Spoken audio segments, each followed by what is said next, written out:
Desde la Universidad Militar Nueva Granada, en Bogotá, Colombia, transmite UMNG Radio. UMNG Radio. Una emisora alternativa, cultural e independiente. Desde la Universidad Militar Nueva Granada. Esta es UMNG Radio.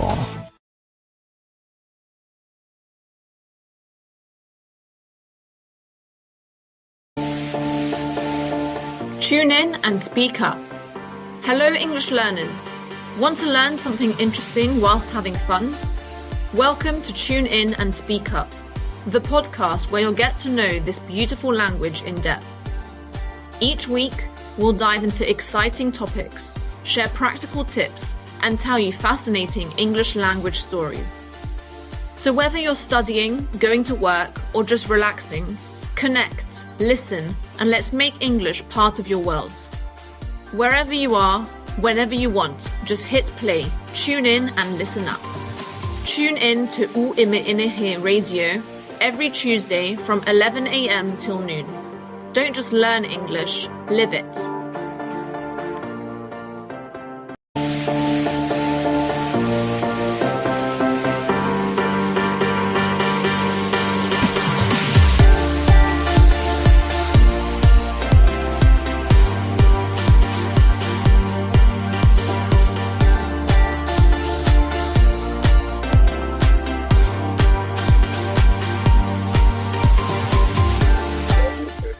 Welcome to Tune In and Speak Up, the podcast from Universidad Militar Nueva Granada, where we explore curious stories, surprising facts, and cultural insights from around the world, all through the lens of English learning. This is the podcast where unusual moments from history and culture become your classroom for practicing English.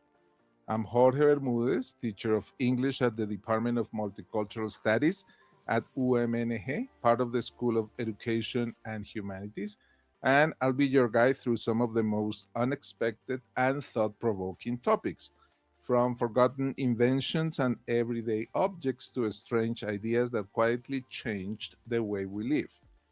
Whether you're learning English as a second language or simply enjoy discovering how culture and history shape our daily lives, this podcast is for you.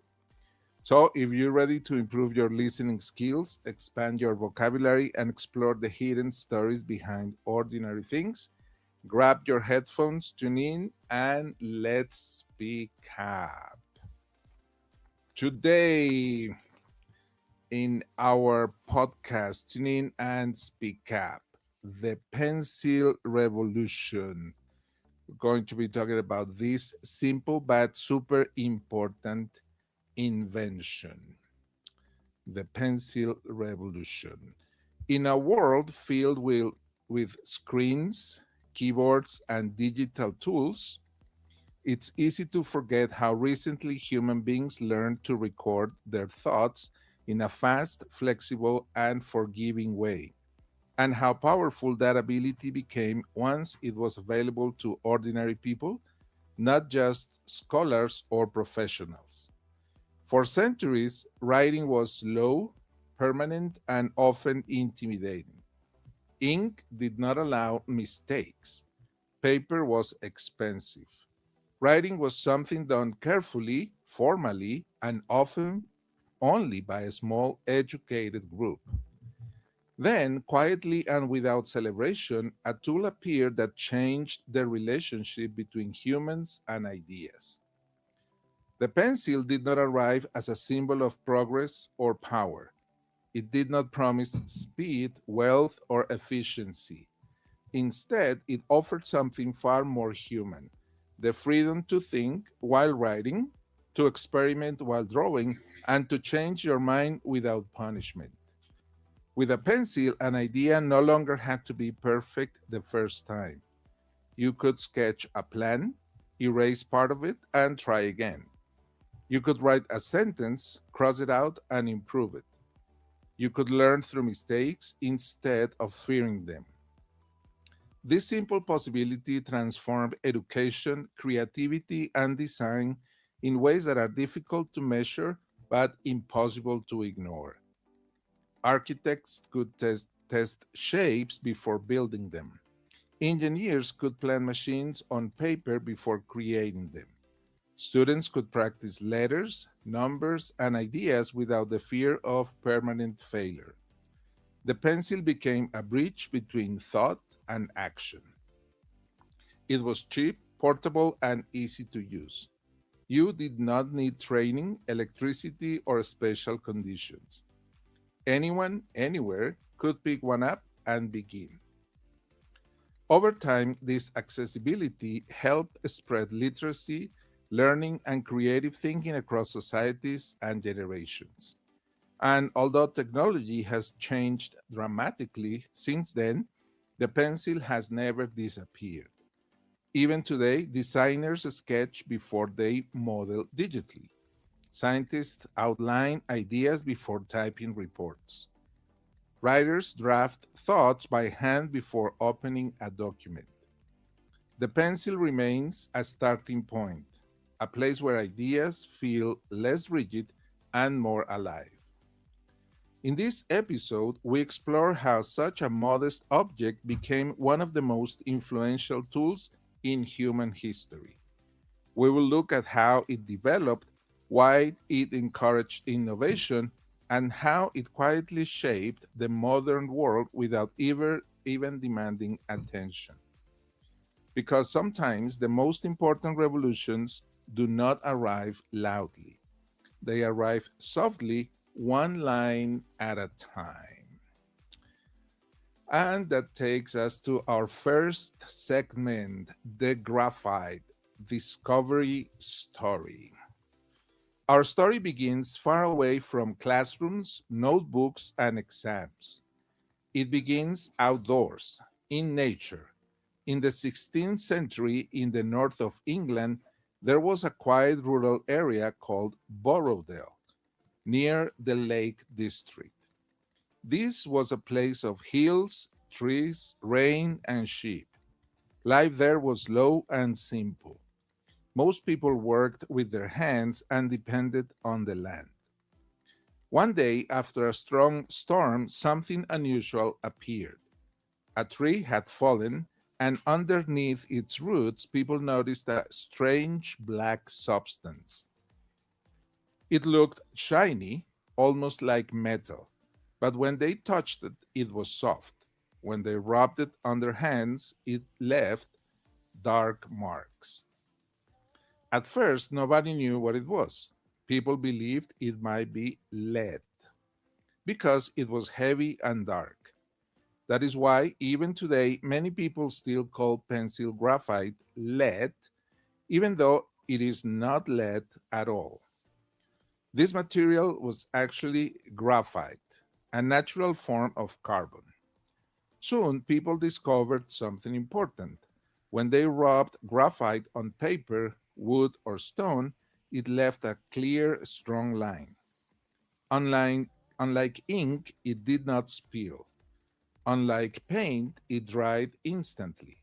And most surprisingly of all, it could be erased. This was revolutionary. At the time, most writing was done with ink pens.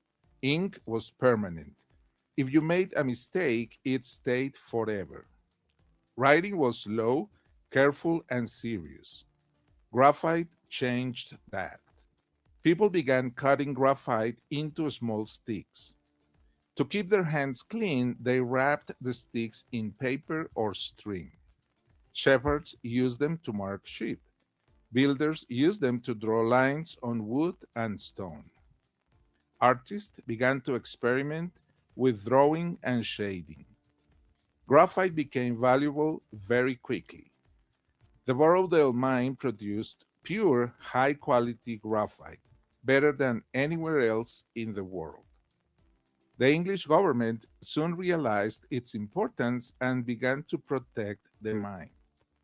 At times, it was guarded like gold. Why? Because graphite was not only useful for writing, it was also used to make molds for cannonballs in the military. This made a strategic material during times of war. But while governments focused on power and defense, ordinary people discovered something else. Graphite gave them control.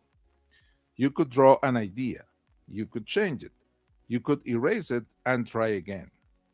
This simple ability to make mistakes without fear slowly changed how people thought. Learning became more flexible. Design became more experimental. Creativity became more accessible. However, graphite was still fragile.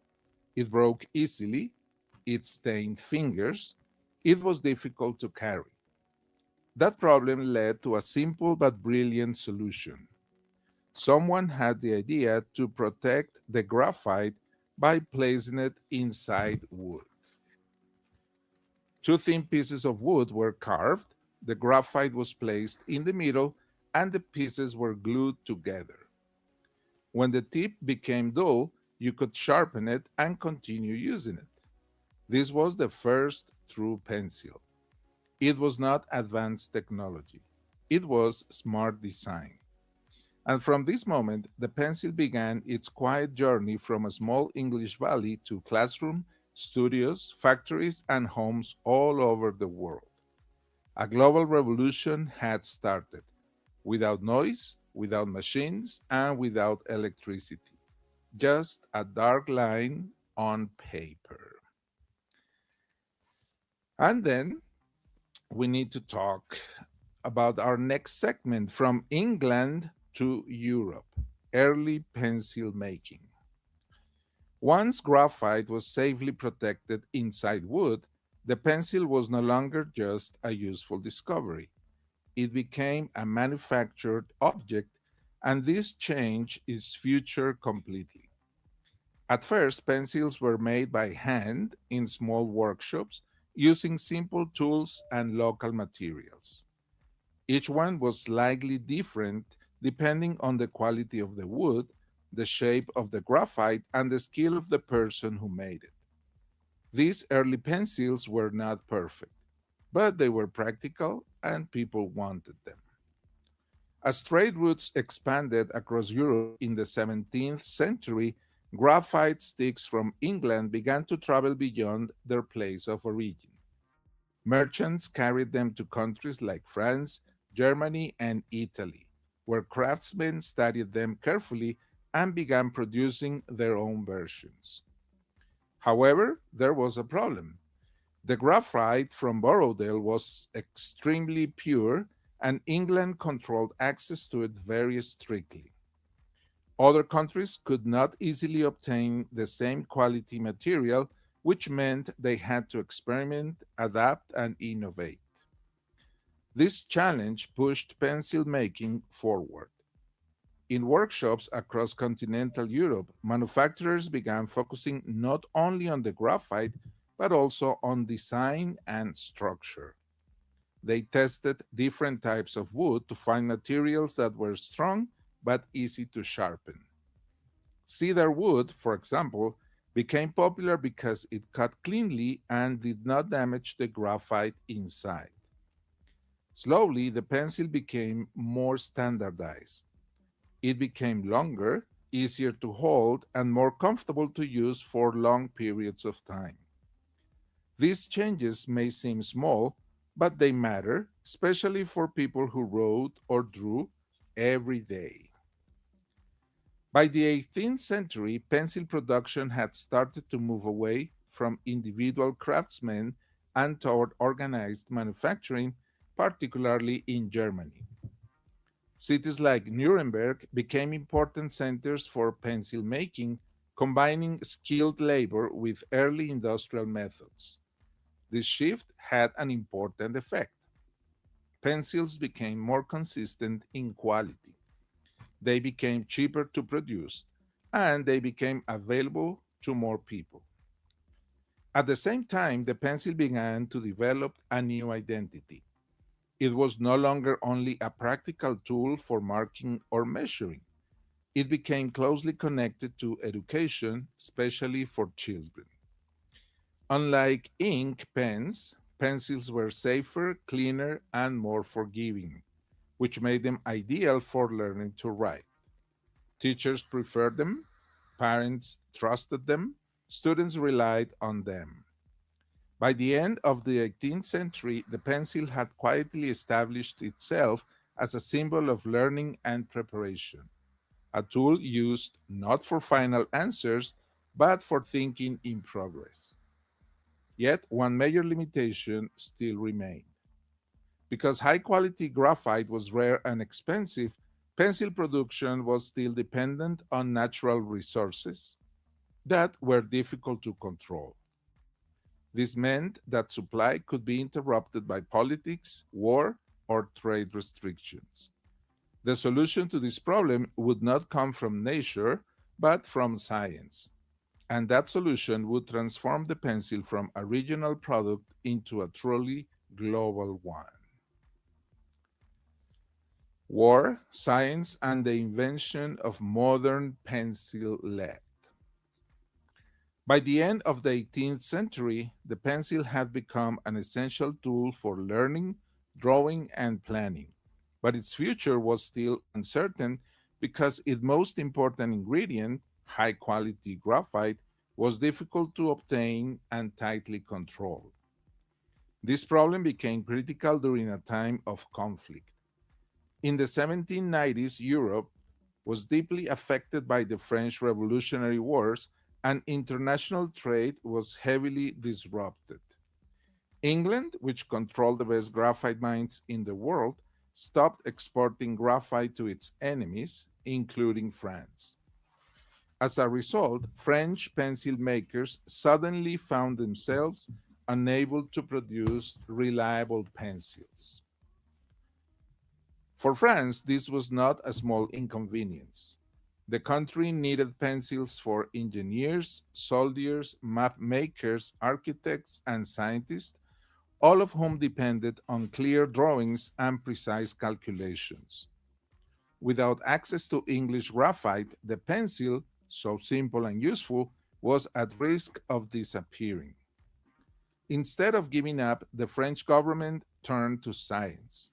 They asked an engineer and inventor named Nicolas Jacques Conté to solve the problem. Conté did not try to find new graphite mines. Instead, he asked a different question. What if pure graphite was not necessary at all? Through careful experimentation, Conté discovered that powdered graphite could be mixed with clay and water, shaped into thin rods, and then heated in an oven. By changing the amount of clay in the mixture, he could control how hard or soft the pencil became. This was a breakthrough.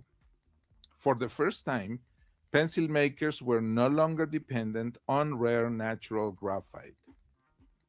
They could produce consistent pencil leads using a scientific process that worked anywhere in the world. Even more importantly, this method created something completely new: graded pencils. Hard pencils produced light lines and were perfect for technical drawing. Softer pencils made darker lines and were ideal for writing and sketching.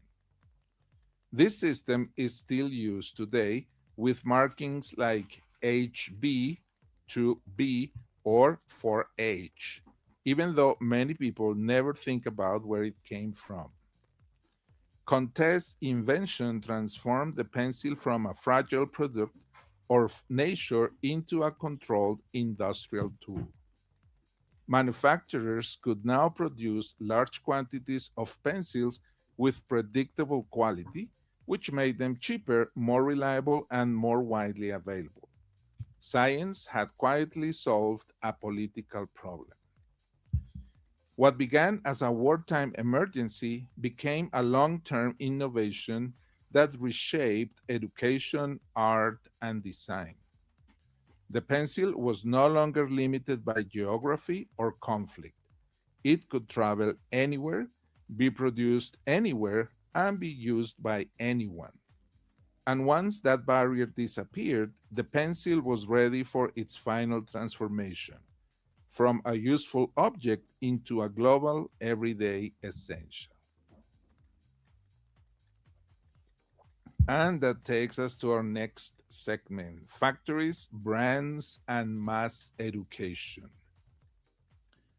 Once pencil production was no longer limited by rare natural graphite, the conditions were finally in place for the pencil to move from workshops and small factories into large-scale industrial production, and this shift would change not only how pencils were made, but also who could use them. During the 19th century, Europe and the United States experienced rapid industrial growth, and pencil manufacturing followed the same path as many other industries, moving toward factories, machines, and standardized processes that allowed thousands and later millions of pencils to be produced efficiently. In countries like Germany and the United States, manufacturers invested in new tools that could cut wood precisely, shape graphite cores accurately, and assemble pencils quickly with consistent quality. This reduced costs and made pencils affordable for families who had never been able to buy writing tools regularly before. At the same time, recognizable brands began to appear. Companies such as Faber-Castell in Germany and Dixon and Eberhard Faber in the United States helped turn the pencil into a trusted product rather than a handmade object of uncertain quality. These companies focused not only on production, but also on design, reliability, and reputation. A pencil now meant something specific. It was long enough to hold comfortably, it sharpened evenly, and it produced a predictable line. This reliability mattered, especially in schools. During the 19th century, many countries began expanding public education, and with more children attending school, there was a growing need for simple, safe, and inexpensive writing tools. The pencil was perfect for this environment because it allowed students to practice without permanent mistakes, and teachers could correct work without starting over. As a result, the pencil became closely linked to childhood and learning. Classrooms filled with the sound of sharpening, desks filled with notebooks and sketches. Education became more interactive and experimental. The pencil also played an important role outside the classroom. Engineers used it to design bridges and machines. Artists relied on it for planning compositions. Writers used it to draft and revise their work. It became a tool of preparation, not finality, a place where ideas could develop before becoming permanent. By the end of the 19th century, the pencil had achieved something rare.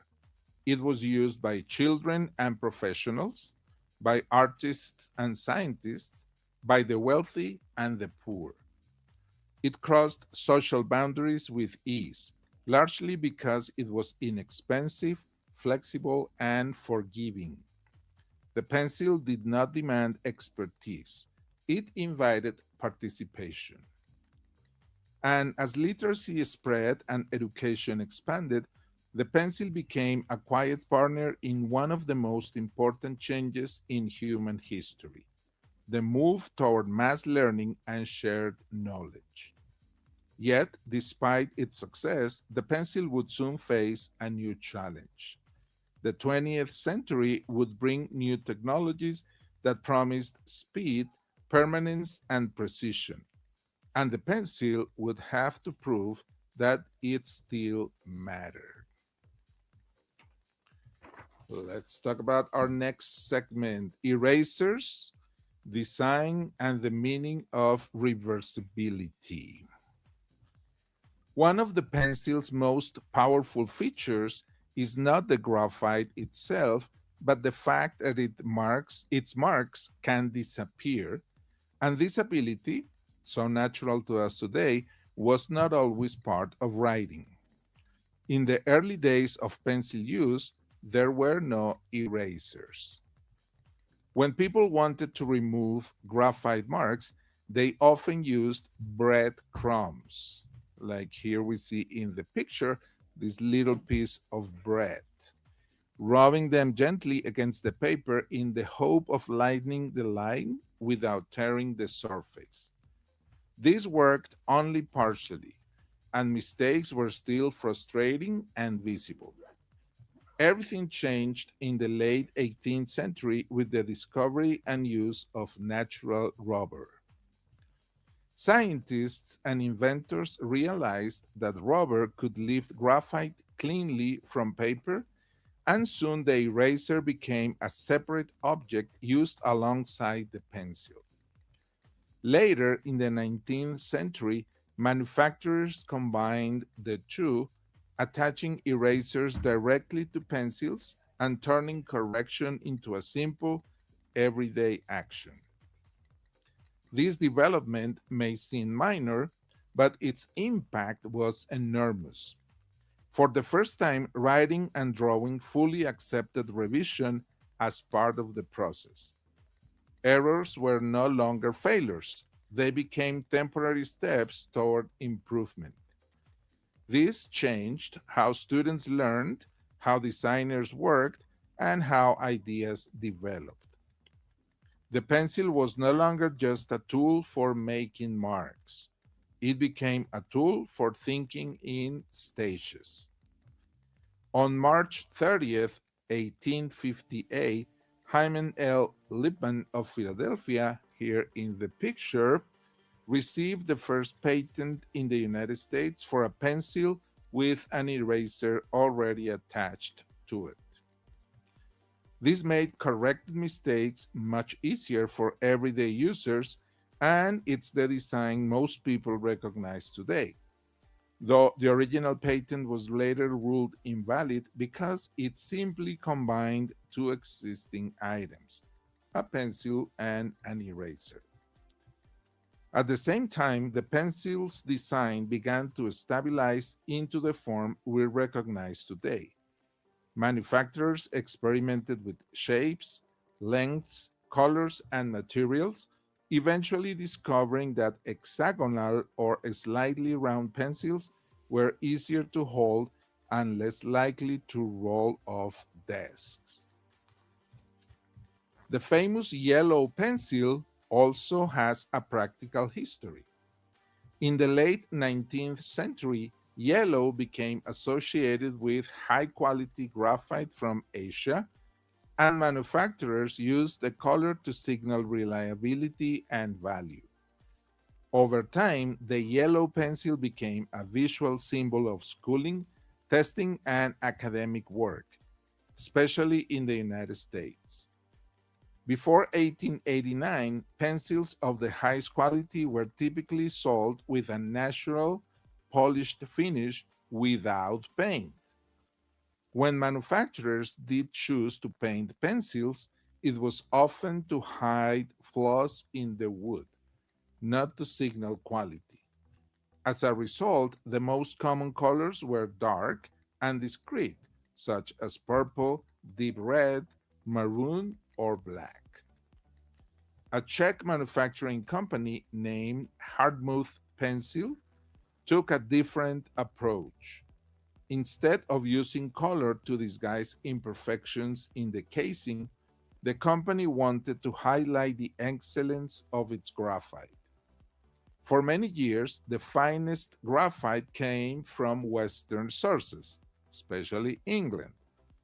When British graphite supplies declined, an even higher quality source was later identified in Siberia, shifting the focus of graphite excellence eastward.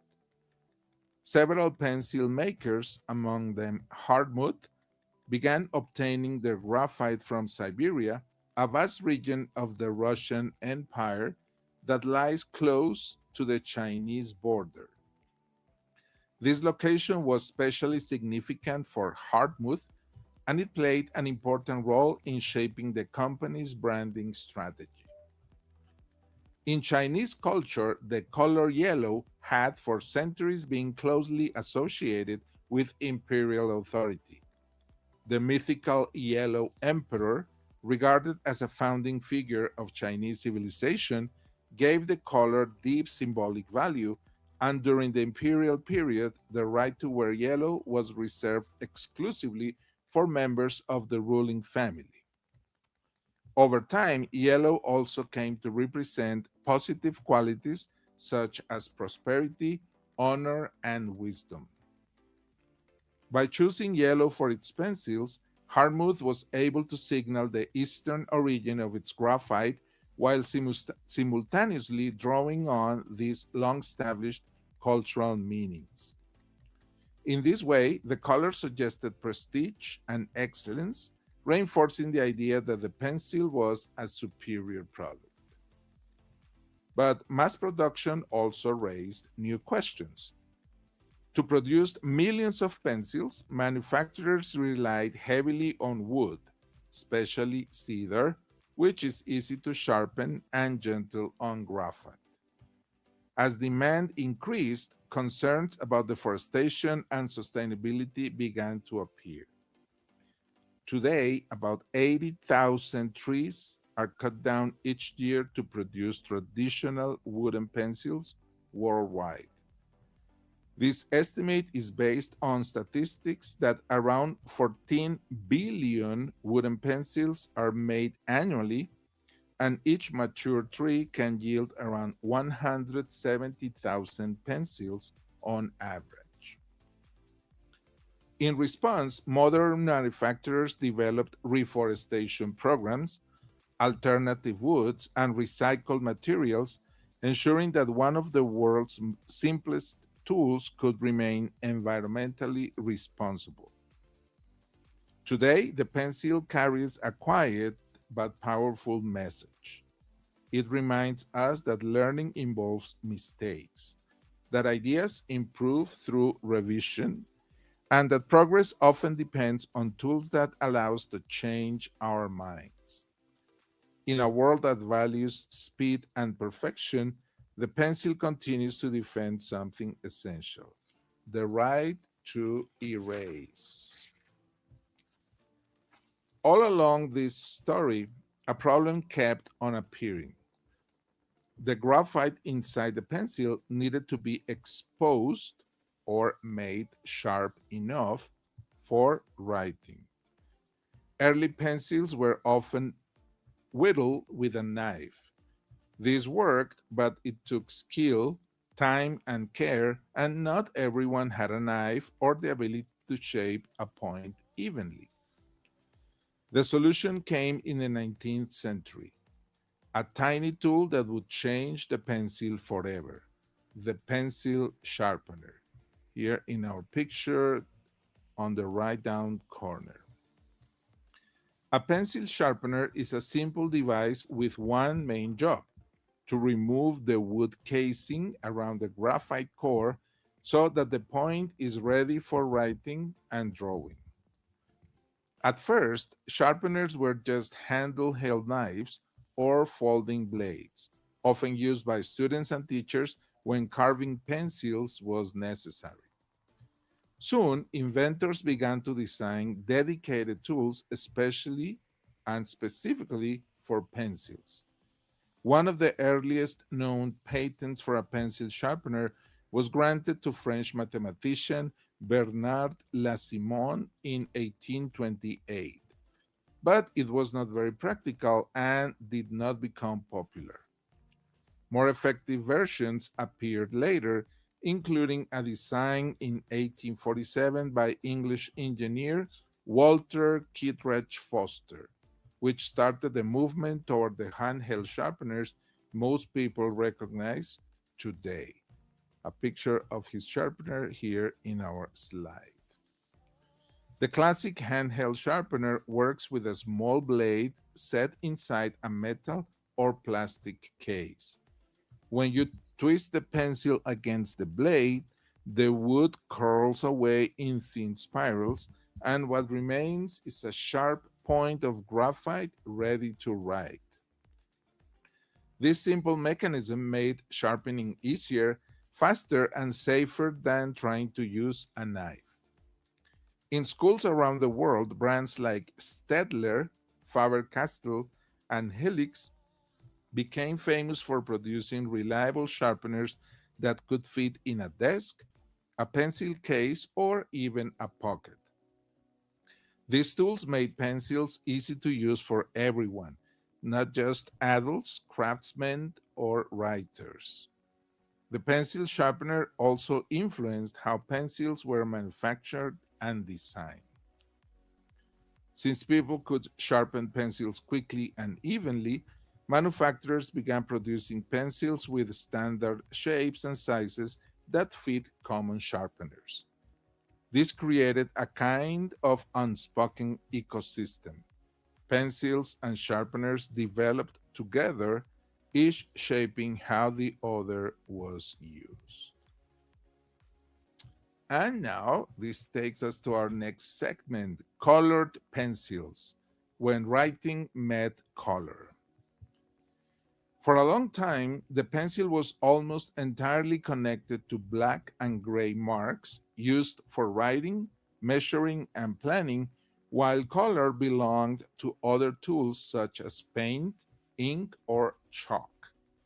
Colored pencils appeared much later, and their development followed a different logic. Instead of graphite, colored pencils use a core made from pigments mixed with waxes or oils, which allows them to leave smooth, colorful lines on paper without the mess of liquid paint. This made them clean, portable, and easy to control, especially important for children and artists. The first known forms of color pencils appeared in the early 19th centuries, but they were rare, expensive, and limited in color range. Only professional artists or wealthy users could afford them, and they were not considered essential tools. This changed with industrialization. As factories improved pigment production and binding materials, manufacturers were able to create stronger colors, smoother textures, and more reliable results. German companies, particularly Faber-Castell and later Staedtler, played a central role in developing high-quality color pencils and making them widely available. This, with this change, the pencil entered a new space. It was no longer only a tool for planning or correction. It became a tool for expression. In schools, color pencils allowed children to combine learning with creativity. They could label diagrams, highlight information, and draw illustrations, turning abstract knowledge into something visual and memorable. Educators discovered that color helped students organize the information and stay engaged. For artists, color pencils offered something unique. They allowed precision, unlike paint. They allowed layering, unlike markers, and they allowed control, unlike crayons. Over time, colored pencils gained respect as a serious artistic medium used for detailed illustrations, botanical drawings, fashion design, and even fine art exhibitions. Interestingly, color pencils also changed how people thought about mistakes. Unlike graphite, many colored pencils cannot be fully erased, which encourages careful planning and patience. Artists often sketch lightly with graphite first, then apply color gradually, showing how different pencil types can work together in the creative process. Today, colored pencils exist in hundreds of varieties, from student-grade sets to professional tools with light-resistant pigments designed to last for decades. They are used by children, designers, illustrators, therapists, and hobbyists around the world. In this way, colored pencils expanded the pencil's role from thinking to imagining, from planning to expressing, from correction to creation. They remind us that learning is not only about accuracy, but also about color, emotion, and personal voice. And that takes us to our next segment, the pencil in the age of typewriters and computers. As the 20th century began, the world entered a period of rapid technological change, and for the first time since its invention, the pencil faced serious competition from new tools that promised speed, efficiency, and modernity. The typewriter was one of the first challenges. Unlike the pencil, the typewriter produced clean, uniform letters that looked professional and official. Governments, businesses, and newspapers quickly adopted it because it saved time and reduced confusion. Typed documents felt final, authoritative, and difficult to question. For a moment, it seemed as if the pencil might slowly disappear from adult life and remain only in classrooms. But something interesting happened. Even in offices filled with typewriters, pencils did not vanish. Instead, their role changed. People used pencils to plan before typing, to edit in documents, and to make notes in the margins. The pencil became a thinking tool rather than a finishing tool. Later, in the second half of the 20th century, computers introduced an even greater challenge. Word processors allowed text to be changed instantly. Mistakes could be deleted with a single key. Documents could be copied, moved, and shared without effort. Once again, the pencil appeared old fashioned and unnecessary, and yet it survived. Psychologists and educators began to notice that writing by hand activated different mental processes than typing. When people wrote with a pencil, they tended to slow down, think more carefully, and remember information more clearly.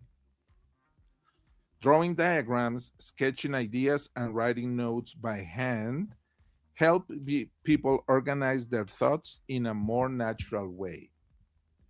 Designers and engineers continue to rely on pencils for early sketches because the tool allowed imprecision, which encouraged creativity. A rough line felt temporary and flexible, while a digital line often felt final too soon. In schools, the pencil remained essential. Children still needed to develop motor skills. Students still needed to practice writing and problem solving. Mistakes were still an important part of learning. Even in a digital age, the pencil provided something technology could not fully replace: a direct connection between the hand, the eye, and the mind. Today, many professionals move easily between tools. They sketch with pencils, they draft digitally, they revise repeatedly. Rather than disappearing, the pencil has found a stable place as a starting point, a tool for exploration rather than completion. It does not compete with technology, it complements it.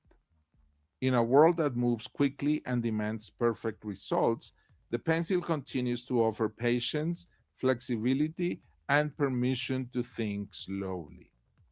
And that may be why, after centuries of change, it is still with us. And now let's talk about the space pen myth, why pencils were not enough. There is a popular story that many people know or think they know. It says that NASA spent millions of dollars to invent a pen that could write in space. while Russian astronauts simply used pencils.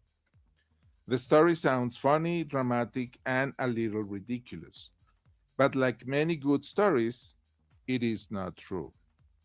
In the early days of space travel, astronauts did use pencils. At first, this seemed logical.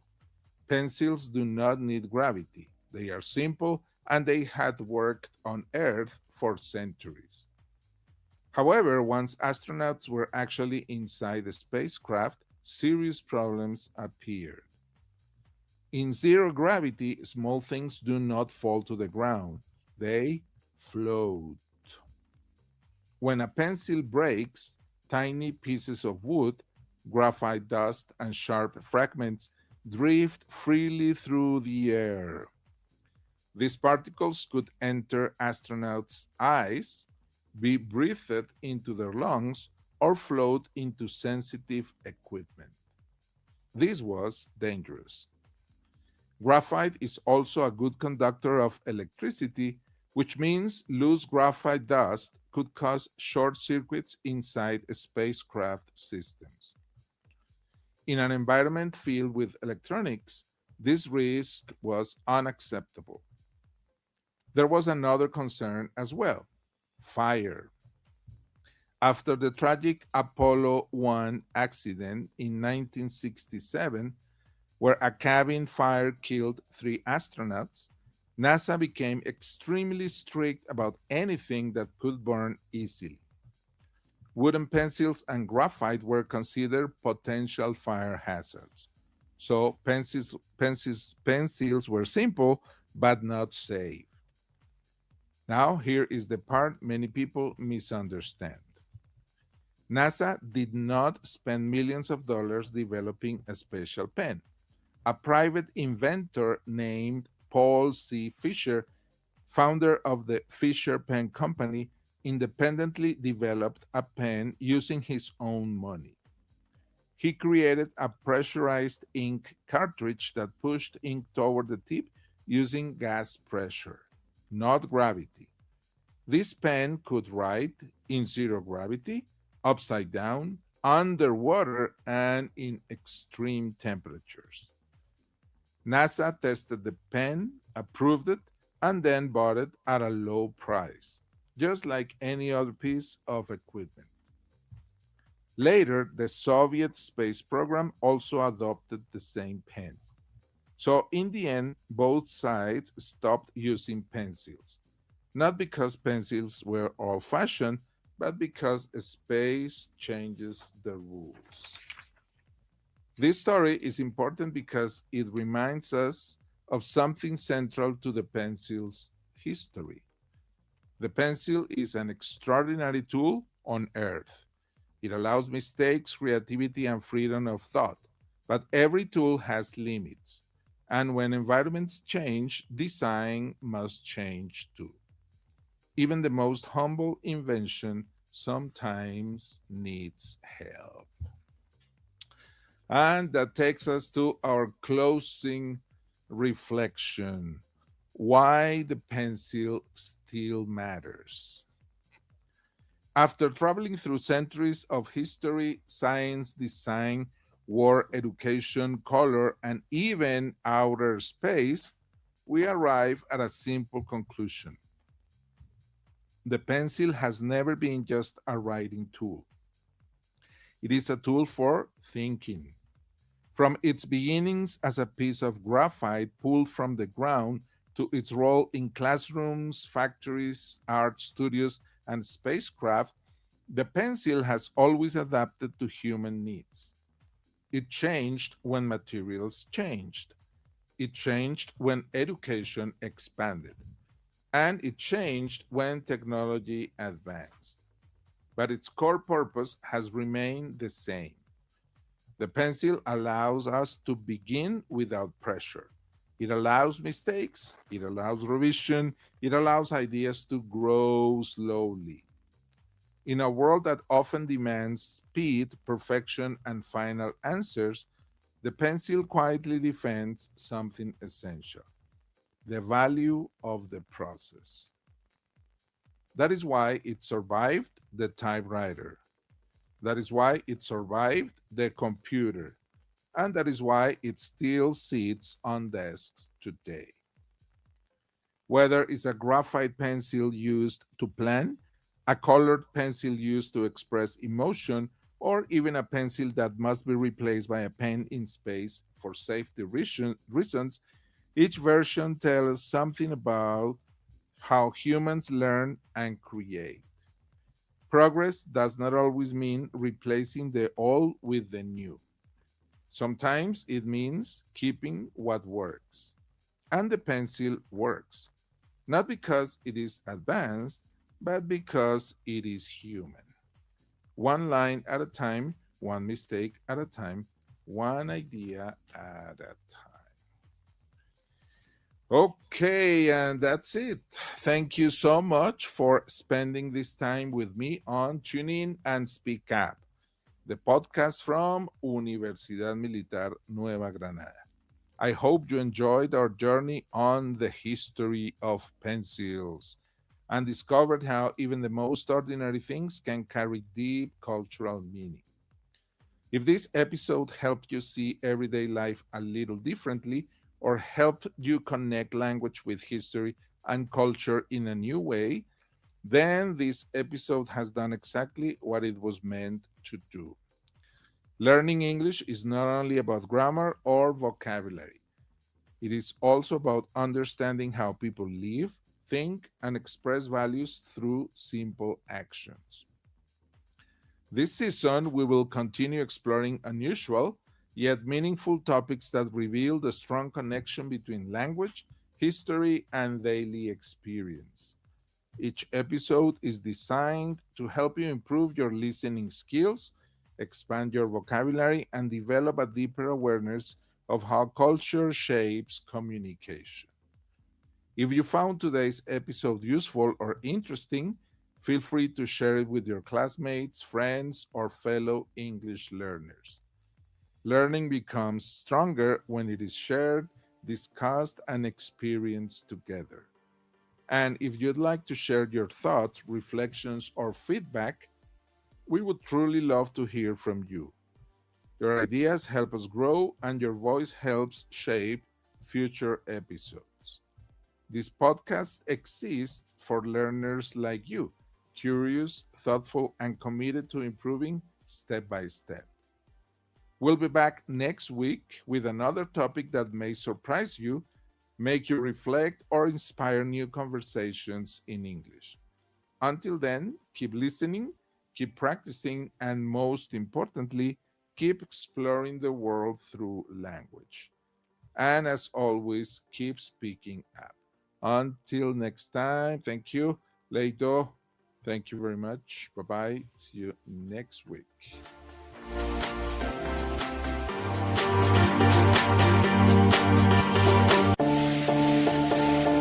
Tune in and speak up. Hello, English learners. Want to learn something interesting whilst having fun? Welcome to Tune In and Speak Up, the podcast where you'll get to know this beautiful language in depth. Each week, we'll dive into exciting topics, share practical tips, and tell you fascinating English language stories. So whether you're studying, going to work, or just relaxing, connect, listen, and let's make English part of your world. Wherever you are, whenever you want, just hit play, tune in and listen up. Tune in to U-Ime-Ine Radio every Tuesday from 11 a.m. till noon. Don't just learn English, live it.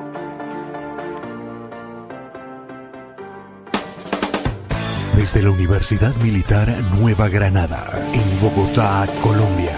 Tune in and speak up. Hello, English Radio. learners. Want to learn something?